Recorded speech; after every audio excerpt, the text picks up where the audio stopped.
Hello everyone, welcome back to my channel. My name is Michael Regina. I'm the author and illustrator of the all-ages horror graphic novel, The Sleepover.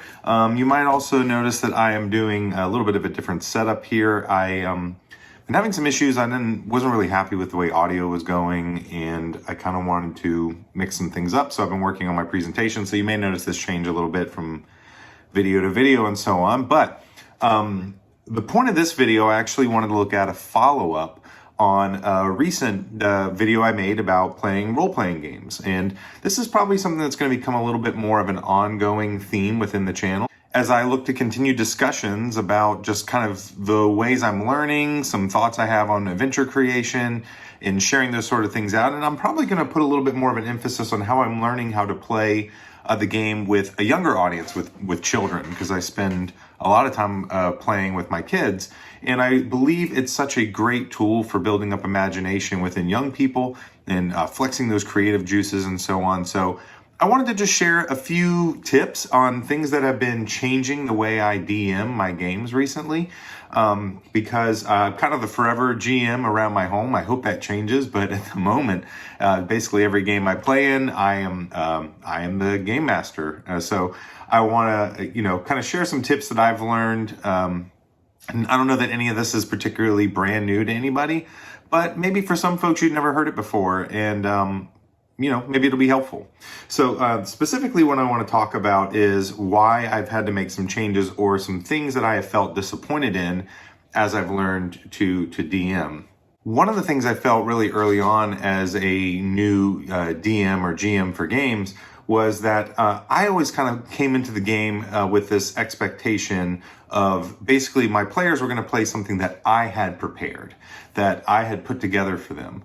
And I think a lot of that is actually the product of the way Dungeons and Dragons sort of specifically sets up the role of the Dungeon Master, which it really puts a lot of emphasis on their importance of like creating the story. And there might be like some vague discussions around the table of like, what kind of story are you interested in playing, and blah, blah, blah, and like character connections, but not necessarily on the world building end. And I always felt this pressure that basically I had to come up with everything and bring it to the table. And there was always this fear of, what if my players don't like what I've come up with? Or what if I'm getting too heady and they're just playing through a novel I wrote or something like that?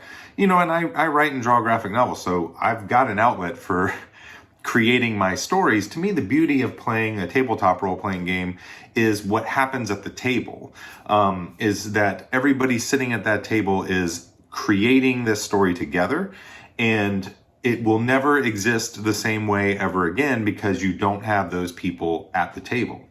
And so I would always sort of feel this sense that I was driving my players along something that it wasn't that they weren't going unwillingly, but I wouldn't say that it was like they had felt a particular connection to anything.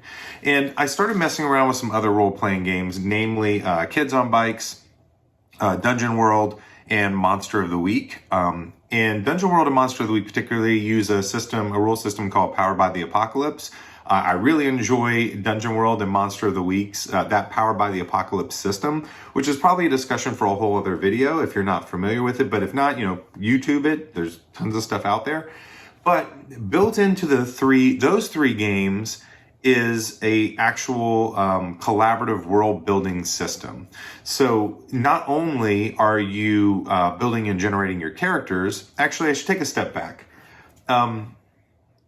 Within Kids on Bikes, the world building is central to that experience that the players coming to that table are bringing to it. So what I mean is, if you're playing Kids on Bikes the correct way, or at least not the correct way, but as written in the basic rule book, you sit down at that table for that first session and like nothing is created.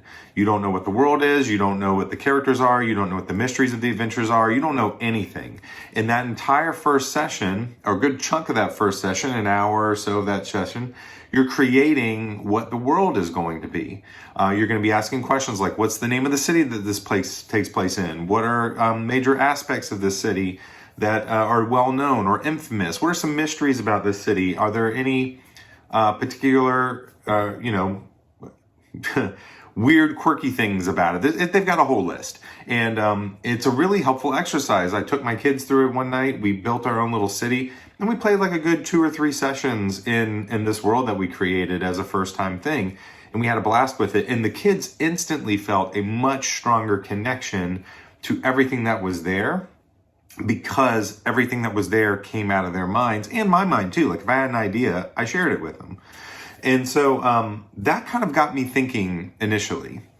And then I started messing around with Monster of the Week, which doesn't have quite the same thing, but one of the things it emphasizes directly on the character sheets is connections between players with other players, and sort of how do they get to know each other? What are their bonds to one another? It's built like straight into that experience. And so that got me thinking. So it became like a world building exercise and a character building exercise. And what I kind of have done eventually, which has been really cool, is I've synthesized all this in together into kind of a personal pre-game setup that I've been trying now with new players, and with even one-off games if possible, unless we just don't have time for it. The challenge I find when I do this with the games I intend as a one-off is that when we do this, they have a strong desire to continue going. And what I need to do maybe in those situations is sort of say, okay, great, you've done this. Is there anyone else who's willing to run the game? Because I just don't have a ton of time to run a bunch of different groups, but I'm having a blast with the few groups that I am involved in. But what we end up doing is we take ourselves through a variation of the Kids on Bikes world building questions. So if I'm playing in a more modern setting, we might draw out a map. We basically draw together. I put a big sheet of paper on the table, and I tell everybody, I give everyone a pencil, and I'm like, hey, everybody, I want you to individually contribute to the creation of the place in which this story takes place in. Like if it's a city, we're going to draw city streets, we're going to draw houses, you're going to tell me where your character lives, you're going to tell me where what are some like big hangout spots within the neighborhood, you're going to tell me what where the lakes are, where the woods are, like map out everything. And for a fantasy setting, we might do a larger regional map. Or it could be, a town map or something. I guess it just depends on what the scope of the story is going to be. But we draw out this big map together. And every player at the table should be contributing and getting to put what they want without interjection from other players at the table. Because I want them to feel like they got an idea out of their head onto the board, and it's going to stay there. And they're going to naturally collaborate as well. But when this whole thing is done, we've laid out this city.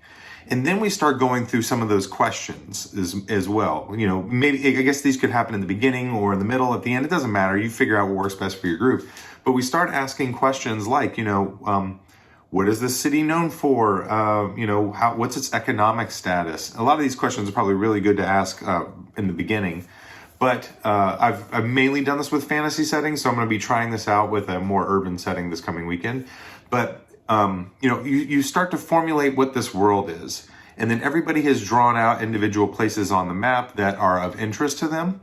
And then the final thing that actually is your story engine creator is you start asking them to create rumors for the map that exists. So it might be, in a more urban setting, like this warehouse over in this area, there's a rumor that a kid died in there and his ghost haunts the warehouse. And no, that's the reason they've never opened another company inside of that warehouse or something like that.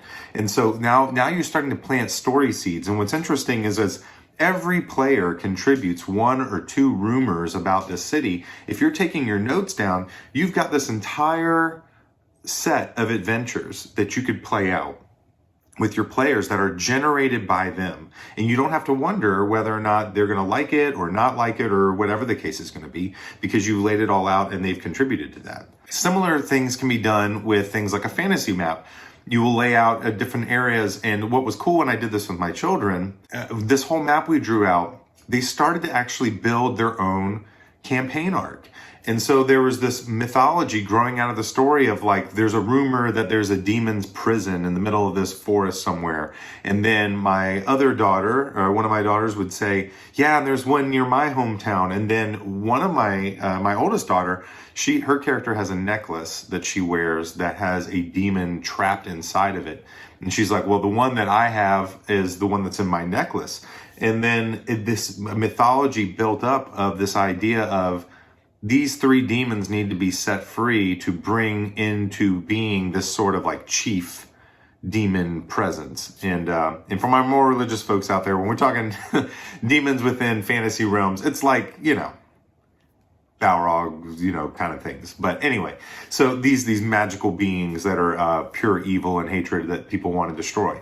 So they had built up this mythology about these 3 demons, these evil presences and entities that needed to be released, and that there are groups of people who are trying to release them, and that when they were all 3 released, they would conjure this sort of chief demon into the world. And so they are trying to stop the 3 demons from being released from their prisons.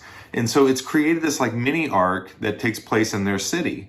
And because sometimes kids may not want to play or they're not in the mood to play or whatever, we've started building out like a separate side campaign, which maybe goes into what we would call the West Marches style of play. And I'll put a link over there for those who aren't familiar with what West Marches is. Matt Colville has a great video on this. And what we started doing is my kids would make up secondary characters that take place in an earlier version of the storyline, but using that same map, they're now adding additional locations for adventures that this new set of characters can go on. And at some point, they may even end up connecting back with the other players in the future. So the point, though, is that, again, to me, the magic of this style of game and storytelling is that it's not about me. It's about us. And it's about us flexing our storytelling skills, our storytelling skills as a group. And it's encouraging them to be creative and me to be creative. And I'm trying to key in on the things that they've said that interest me as well as them, because, the DM is a player too and needs to be having a good time. So I am looking for how can I make everybody at the table, including myself, happy with what's coming out. But it takes so much of the weight off of me, because at the end of this process, I have a map. I know what rumors exist about the area. I have a preset idea of adventures. And then if I'm really paying attention, which is happening in a Kids on Broom campaign I'm running with a group of kids, which is like a Harry Potter style role-playing game. And I've been hacking that game. Sorry, quick diversion. I've been hacking that game, the Kids on Bikes and the Monster of the Week rules. And I've been merging them together into kind of like my own Powered by the Apocalypse style of game, which I might be sharing more with in the future. But we're playing a Kids on Brooms game, and the kids have built up this sort of rumor set, and I have been putting the pieces together for what will be the end of the first major arc. There are 2 parts into it. There's 3 parts that need to go into the setup, and then a big finale. And so like we're getting towards that point where they're going to see what kind of this little master plan is. So, but the point is, I'm even taking threads that they have put on the table, threading them together so that the adventure that they're on, all the pieces are part of a bigger whole, but the whole is based on pieces that they created. So it's just a very cool setup. I've actually been having just an absolute blast with this. It instantly makes the game so much more engaging and interesting to every person at the table. And it makes my life easier and it gives me a good place to jump off. So what I'm going to do is down in the description, if you sign up for my email list, you will get a email that will contain a sort of a world building worksheet, just kind of simple questions and suggestions, kind of order in which I work through things. And give it a try with your group. Sit down and say, hey, I'd like, even if you're doing this with the group that you already exist in. So like I have a campaign that I've been running for about 7 months or so with my adult friends. And we're going to do this. Like, we've been doing all this other stuff, but I have seen such tremendous value in this that I know that's the group that I started with, that I'm like, I don't think that they feel the connection to this world that they should feel. So if you've never done this sort of thing together, highly encourage it. So I'm gonna put a link down there. Sign up for my email list. You'll get a link to the spreadsheet, or not the spreadsheet, the Word document PDF that you can run your group through this exercise. Try it out at your table. Let me know how it goes. I think you'll really, really enjoy it. I think it'll really build some strong connections between you and your players. But those are just some quick thoughts on tabletop role-playing games and what I've been doing within my group. Like I said, in the future, I plan to do some more discussions on sort of these tips and tricks. I would love to talk about ChatGPT soon. I know everybody and their cousin has been talking about ChatGPT, so I've been a little hesitant about it, but I've been using it, and not only for playing role-playing games, but also for story creation and things like that. Just testing the boundaries of what it's capable of and what its usefulness is. And I have a lot of thoughts that I would like to share. So that's probably a video coming up in the near future. But I hope you've enjoyed this one.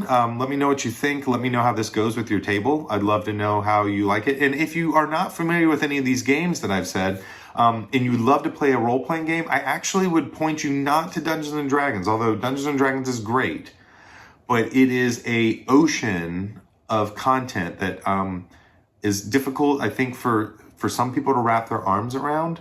And I have found that as I've gone through playing a few different systems, that my three favorites have become Kids on Bikes, Dungeon World, which is like a reskin of Dungeons and Dragons and has some really simple conversion mechanics for converting D&D materials into it. And then Monster of the Week, which is, if you like monster hunting in sort of a more modern setting, it's a lot of fun. So I'll put links to them down in the description. Check them out. Do some YouTube searches on them. I think you'll enjoy them. There's tons of content out there about D&D, so I don't think you can go wrong on looking up stuff for that. But those are my thoughts. I'll talk with you soon. Appreciate all of you. And remember to check out The Sleepover if you haven't. It's available everywhere. And if you've read it, please leave a review. It goes so far to making sure people know about what the book is and that they read it. So appreciate all of you. Hope you have a good day, and I will talk with you all soon. Bye.